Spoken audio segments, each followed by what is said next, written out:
You know that the death toll here today is the biggest it's ever been. It's 1,610. Okay, there was quite a number in Ireland, I gather, as well. Good evening. Yeah, I'm John with about Broadsheet, 93. and you're very welcome to Tomorrow Tonight. We're joined by Bernard Purcell, who's the London-based editor of the London-based Irish World, which is the voice of Irish in Britain. Is that right, Bernard? That's correct, and their families, because not everyone's going to be Irish born or necessarily just with an Irish passport. They'll have English wives, Welsh wives, Indian. As you know from when you lived here, Yeah. London and the UK are quite a melting pot. Okay, well, it's the Irish World anyway. Just can I go, Bernard? I want to go straight to the Irish World briefly because which is in today's papers, just on your front page story. And if I can just zoom in here. This is a story that has it's been picked up over in Ireland, but it hasn't got quite the prominence as we over here would think it deserves, because to us it's actual proof that the land bridge is something is a tenuous thing that we've taken for granted, particularly when we've seen the Brexit policy of Boris Johnson, which was supposed to be seamless, causing any number of difficulties on a daily basis, and the end of some firms as well.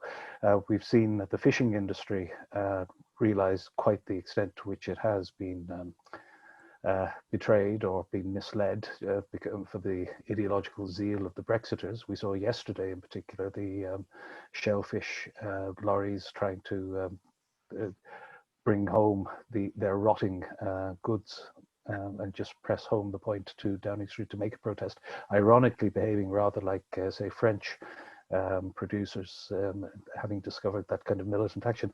And you earlier today on Broadsheet had a post of the empty shelves in Marks and Spencer, something that has been quite common up in Northern Ireland at the moment, even though all of the major supermarkets themselves have said that it is teething, they will get on top of it. And there's a suspicion, even say Claire Hanna and Aidon O'Riordan, is it Aidon O'Riordan? The Northern Ireland Retail Consortium have said that there are difficulties, but people are seeking to exploit it and blow it, and there's a loss of perspective. They think that they can get on top of it, but then they're in a difficult position because they do not want to join in on attacks on the Northern Ireland Protocol. Of course, in Ireland, you're going to see that the government doesn't want to attack the Northern Ireland Protocol either.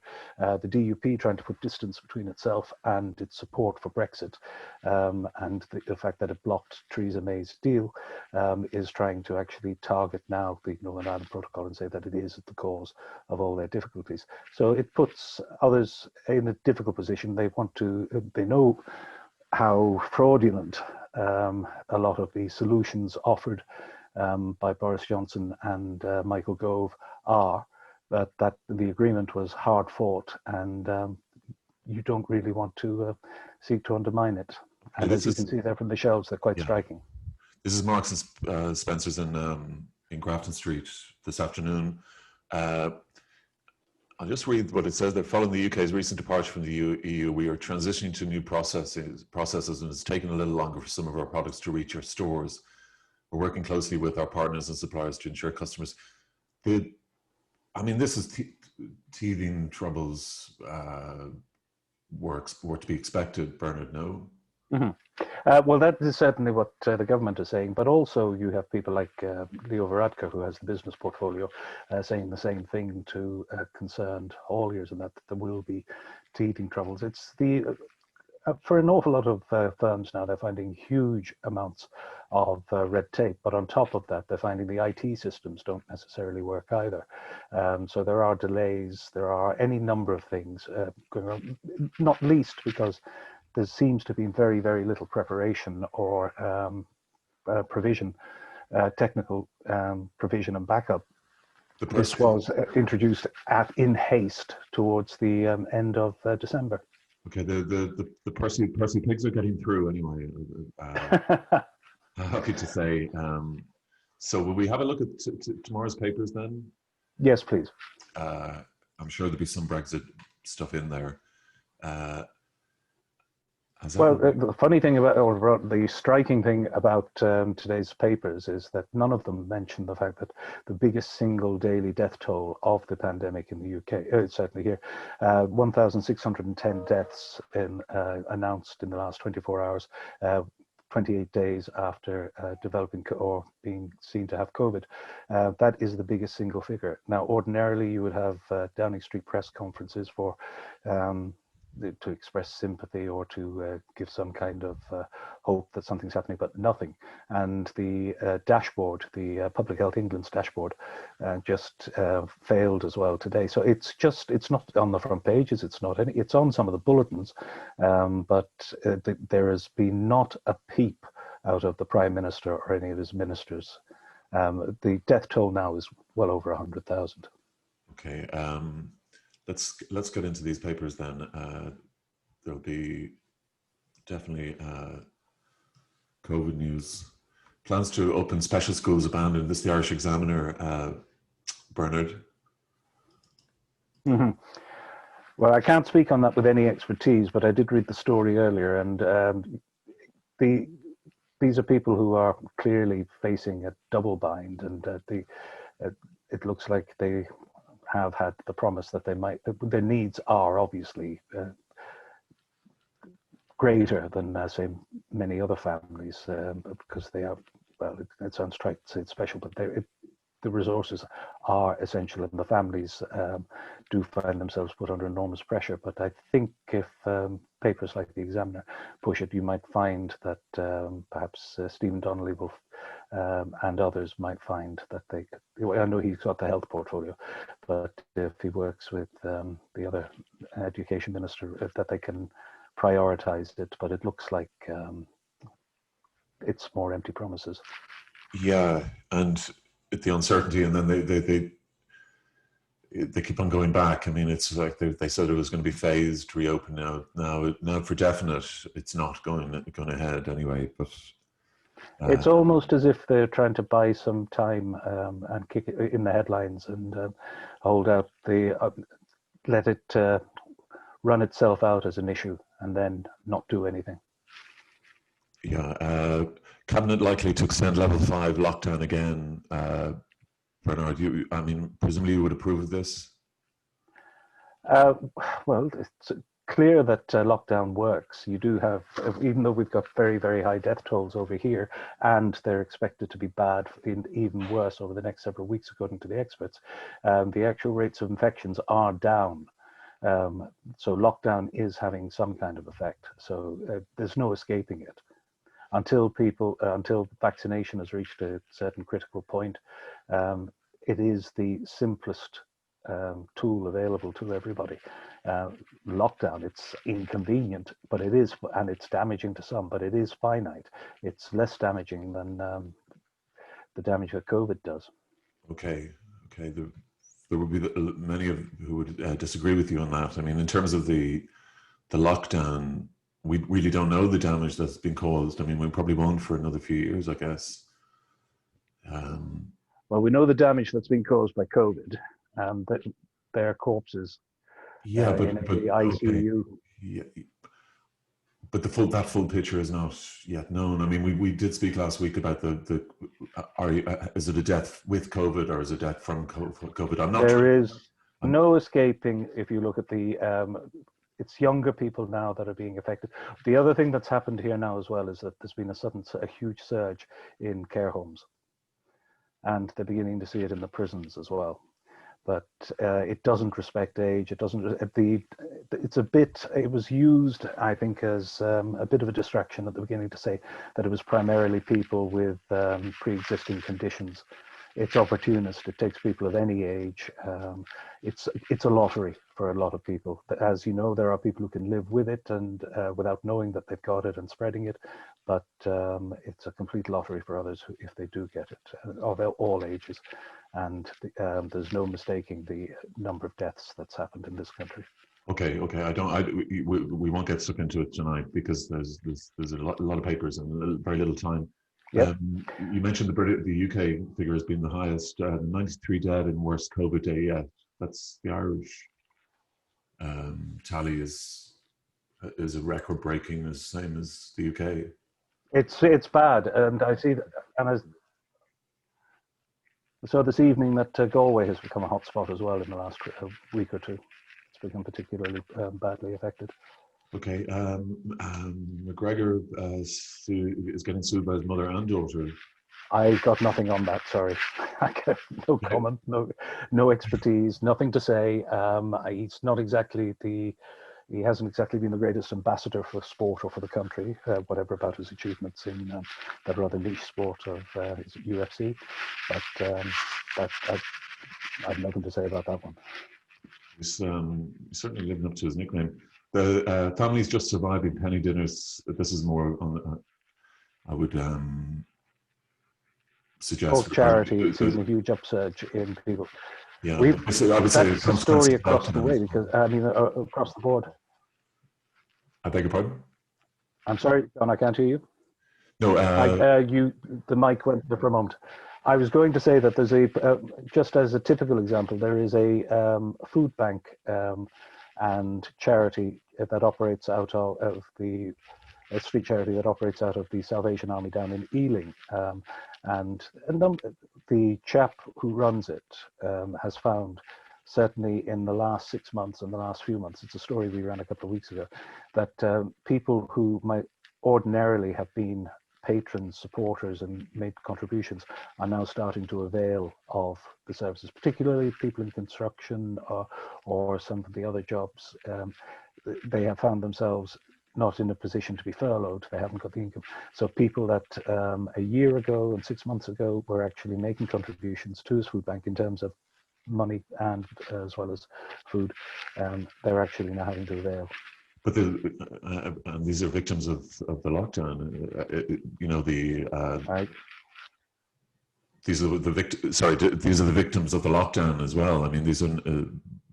Yes, it's displacing. There are people who would be their normal clients, but then as I say, that client base has expanded to include people who would normally be the people helping. Yes. Yeah. Okay.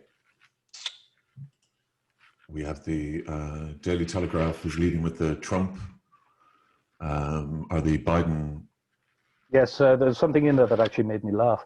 All of the US media has been talking about how Biden will hit the ground running and look to reverse a lot of Trump's policies, including on things like immigration, like an 8-year pathway. But in the stand first on there, the new president will get to work, straight to work, by targeting his predecessor's tax cuts, which were for the very rich, COVID policy, and Muslim ban. The one thing that anybody watching American policy and Trump in the last 12 months can say is that with 400,000 dead, he hasn't had a COVID policy. And there's question marks now over whether there's a Federal Reserve or a federal, stockpile of vaccines. Well, I think you'll be pleased with Biden's agenda for his first 100 days. I am. I think Biden's agenda for his first 100 days you would approve of. It's mandatory mask wearing, it's more severe lockdowns. Given what we've had in the last 4 years and given certainly the last 12 months, there's nothing about Biden that I think I would disapprove of. It's worth noting, incidentally, in the Daily Mail, I don't know if you have it there, but tomorrow's Daily Mail has Theresa May. Well, we get the Irish Daily Mail, so we has Sorry. Right. Theresa May is marking Biden's inauguration with a blistering critique of Boris Johnson, saying that he's done enormous damage to Britain's reputation if it hopes to be an honest broker, as its usual claims, with the US. Particularly, she singles out the cuts to foreign aid, but above all, the way that he threatened unilaterally to tear up an international agreement, in other words, the Northern Ireland Protocol, in the deals with the EU. And she is quite outspoken in her language. That's in the UK edition of the Daily Mail, or certainly the English edition of the Daily Mail. Okay, yeah. She disappeared there for literally went You Well, know, she when has been on the floor of the House of Commons. She's been on the benches. She has taken part in debates, and she's been things like security debates and that. She's spoken up, and she's made no, and she has lucrative speaking engagements. But certainly in the House, no one would be in any doubt of her disapproval of her successor, right. who, incidentally, sorry, go ahead. No, it's okay. We need to get on because we've literally got about 5 minutes. Is that okay, Bernard? Yeah, absolutely. Sorry, briefly here, pause for thought. Why dog grief is misunderstood? I think that's a very interesting discussion to be had. I think. Well, they're sentient creatures, aren't they? Well, particularly in lockdown, yeah, people have really appreciated their dogs more in a way that maybe they hadn't before. You know. Oh, sorry, you mean people grieving for their dogs as opposed to the dogs feeling grief. Oh yeah. Yes. Oh, maybe she means dog grief actually rather than grieving over a dog. Sorry, yeah, maybe. sorry, Bernard. Okay, The Guardian. Well, my 13-and-a-half-year-old Irish Terrier is just at my feet here. So, what's his name? Ralph. Ralph. Well, he's actually my daughter's dog. Oh. Ralph. Yeah. Hello, Ralph. Schools' COVID chaos deepens as ministers hold daily mass testing. It seems like we're mirroring. We have the highest COVID death toll like Britain have today. Our schools are in this sort of same sort of chaos. It's strange, isn't it? The parallel crises. Yes, and you might even point, and I'm not expert enough in this, I'm not an epidemiologist, but enough epidemiologists have said that loosening the restrictions at Christmas would bring with it a wave. There does seem to have been dithering and indecision, certainly by the education secretary here, a chap called Gavin Williamson. There's open disdain for him in his own party. He's been spectacularly useless and has not done anything to prepare. So that's one of the structural problems here. Okay, the Times fears over vaccine supplies as rate drops. We're actually having a bit of that here as well. That same kind of story. Well, I think. Is that the UK one you've got? It is, yeah. Oh, yeah, they don't have the... yes, although I think today you had people getting their second dose, which is a live issue here because there are physicians and clinicians who are wondering if the second dose is not so important. Why have people like Rupert Murdoch and Boris Johnson's dad in such a hurry to have got their second dose? Okay, there's a Sting. He's joining pop giant Ronan Keating in the attack on the Brexit for bands, British music industry basically going on tour, isn't it? I mean, it affected them very badly. It's not just yes, they'll have to get carnets and everything for their equipment, and they'll have to get pieces because Johnson has tried to say that Brits are entitled to 90 days visa-free, not if they're working. And Barnier said last week that they had offered an exemption for journalists, musicians, business people, but Downing Street hardened the line because they said they wanted to make a clean break. They spent 3 or 4 days denying that last week when Barnier gave the interview, and then eventually admitted that they thought it would not be Brexity enough. Well, how to lose the youth vote? You know, well, it's UK bands performing in Europe. But I think their fans in Britain will be, it's a great export, the British music scene. Oh, absolutely. It's worth considerably more than fishing. It's worth billions, and it's worth considerably more than fishing. And it's just the consequence of, it's a spiteful folly. So much of their moves, it's just been nothing more than spiteful, or nothing less than spiteful. I know. Point well made tonight, Bernard. Don't worry about that. Daily Express, COVID relax at our peril. United States of America, please step up, President Biden. The Daily Express vaccine pivot would see new groups get jabs. So there's kind of a jabocracy now, is there, Bernard, in Britain? As much like in practical terms, Cressida Dick made the point that she's still mystified why police aren't getting the jab, because they would consider themselves frontline, and it does seem to have been confused. But now they are beginning to actually try and approach it logically. Who are the people who are going to be most in contact with the largest number of people, such as teachers, frontline services? So they are the people that logically should get the jab. And I see you have the FT there. McConnell broke his silence. Mitch McConnell, the leader of the Senate, to say that Trump had worked up the crowd on the Capitol. He fed them lies. He got them, and other powerful people had done so.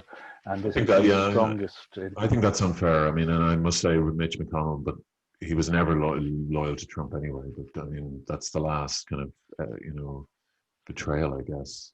It's very unfair, I have to say. I mean, I really looked at that speech, and there's nothing you can. I mean, and there's more. There was more to it than. I mean, we spoke about it a bit blind last week, Bernard. But some evidence has come out that it wasn't all that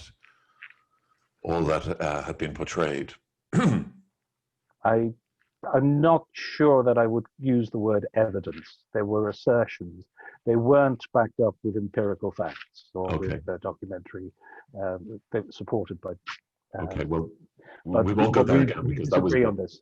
Yeah, we won't. Yeah, we won't disagree on this. Yeah, I felt terrible last week because I felt I'd been haranguing you or something. Not at all. I'm well able for it. Oh, you are, yeah, but I'm not well able to do it. You know, it doesn't make me feel good haranguing you. And the Daily Star finally.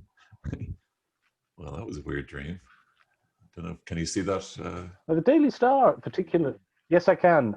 It's been going for eye-catching front pages, usually attacking people and seagulls. Boris Johnson and others as clowns. Sorry, did you say seagulls? Well, they attack seagulls. They're psycho seagulls. They've got a big thing against seagulls. I mean, well, it's they're all now part of the same group. Daily Star, the Daily Express, the Daily Mirror. They're all owned by the same company that owns the Mirror, that used to be called Trinity Mirror, but is now called Reach. And they're trying to play both sides of the street, so to speak. Wasn't it the guy from Northern Ireland, Montgomery, was it, who ran Trinity? He did for a while when there was a joint venture as well with the independent newspapers and Trinity Mirror on the Star and then on the Independent as well. And David Montgomery has actually come back. He purchased a group of regional newspapers last week, and he's somebody who. He has his detractors because he was involved with Vanguard and he had strong views throughout the 70s on Northern Ireland. But he's run a venture finance company, and he was part of that wave of stripping down various newspaper groups in the past. But anyone who's worked with him has actually said that he is actually quite an impressive newspaper man. I've met him once or twice, and I had preconceptions about him because of some of the politics in the past. And I found him a very civil, thoughtful, engaged individual, and he supports the independent schools movement in Northern Ireland. That's good. Well, Bernard, thank you very much for joining us. What are your feelings then, generally, this week, COVID-wise? I think tomorrow is great news. We'll see the back of that fraudster, that charlatan, that there aren't enough words to actually describe just how vile and fraudulent it's been. Unfortunately, we have the Beta 2 model in this country. All right, yeah, okay, that's for another show. Thanks, Bernard. Thank you very much. And the Irish World is on shelves now. It'll get into Ireland on Thursday, but it's in supermarkets and newsagents tomorrow, Wednesday, and we have 3 or 4 pages of local input on the mother and baby homes, as well as stuff that has disappeared off the pages, I think, in Ireland, but which got everybody so preoccupied last week. But and then we have other stuff. We're a broad church, we're available. But anyway, it's always a pleasure, John. Yeah, thank you very much, Bernard, and thank you very much for joining us. And we'll see you tomorrow night. Thanks, Bernard. Thank you. Take care.